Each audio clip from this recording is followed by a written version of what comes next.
Puntland Post warar sugan iyo warbixino dheelitiran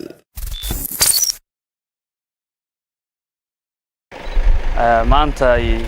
8:40 daqiiqo abaar subaxnimo waxa magaalada Boosaaso gaari ciidana oo hawlgal shaqo ku jiray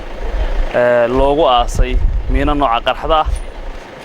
waxa maxay halkaas dhaawac ka soo gaaray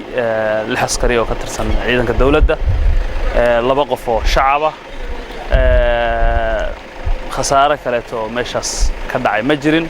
nabadgelyada meesha waa meel xasiloon magaalada nabadgelyadu waa aad iyo aad u fiican tahay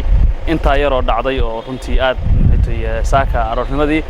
ma ahaan wax kale oo hadda rabsho ah iyo waxba magaciisa taagan ma jirto nabadgelyadu waa waxaynu ku noolnahay waxaan ka xumahay saaka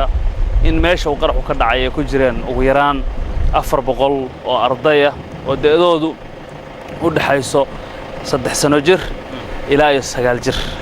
waad garan kartaa waa meesha carruurta lagu xanaanaynayay waa daarul quraan dhibaatada inta leego carruurta gaari karta qaraxaas iyo saskiisaas nimanka manaxayaasha dhibaatada ay geysteen waa garan kartaa waxaan rajaynayaa insha Allah in Soomaaliya meel uga soo wada jansanayso horeyna uga soo wada jeeday laamaha ammaanka ayaa shaqadoodii wata waxaan rajaynayaa insha Allah tacaala result